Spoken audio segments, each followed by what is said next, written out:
পাওয়ার প্লেতে তানজিদ তামিমের রেকর্ড গড়া ব্যাটিং, 4 ছক্কার ঝড়ে মাত্র 25 বলে 50। মারকুটে ব্যাটিংয়ে দলকে 200 রানের পথে নিয়ে যান তাওহিদ হৃদয়। মাত্র 6 বলে 18 রানের ক্যামিও জাকের আলী অনিকের। সব মিলিয়ে 200 পেরিয়ে সংযুক্ত আরব আমিরাতের বিপক্ষে রানের পাহাড় বাংলাদেশের। সোমবার সংযুক্ত আরব আমিরাতের বিপক্ষে দ্বিতীয় টি-20তে মাঠে নামে বাংলাদেশ। এই ম্যাচে টাইগারদের সেরা একাদশে আসে 4টি পরিবর্তন।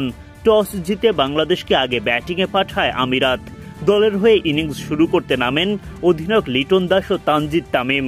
শুরু থেকেই আগ্রাসী ব্যাটিং করতে থাকেন তামিম। তানজিদ তামিমের একের পর এক বাউন্ডারিতে দিশেহারা হয়ে পড়েন আমিরাতের বোলাররা। ছক্কা হাঁকিয়ে মাত্র 25 বলে 50 পূরণ করেন তিনি। গ্যালারিতে উল্লাস, ব্যাট উঁচিয়ে ভক্তদের অভিবাদনের জবাব দেন এই মারকুটে ওপেনার।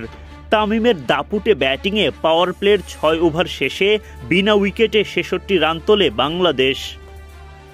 পাওয়ার প্লেতেই তামিম করেন 52 রান, যেটা টি-20-র পাওয়ার প্লেতে যে কোনো বাংলাদেশি ব্যাটারের জন্য সর্বোচ্চ। মারকুটে ব্যাটিংয়ের মাঝেই খেই হারান তামিম।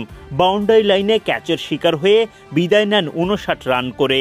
33 বলের ইনিংসে 8টি 4 ও 3টি ছক্কা আসে তামিমের ব্যাট থেকে। Strike rate 178।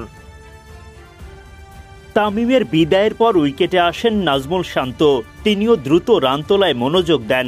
12 ওভার শেষে 1 উইকেট হারিয়ে বাংলাদেশ তোলে 123 রান। পরের ওভারে গিয়ে দলের বিপদ বাড়ান লিটন দাস। 32 বলে 3টি 4 ও 1টি ছক্কায় লিটন করেন 40 রান। দারুণ ব্যাটিংয়ের মাঝেই বিদায় ঘটে নাজমুল শান্তর। 19 বল খেলে 2 4 ও 1 ছক্কায় 27 রান করেন শান্ত বিদায় নিলেও তাওহিদ হৃদয় চালিয়ে যান দাপুটে ব্যাটিং। ফিনিশিং লাইন আপের ব্যাটারদের সঙ্গী করে দলকে বড় পুঁজি এনে দেন হৃদয়।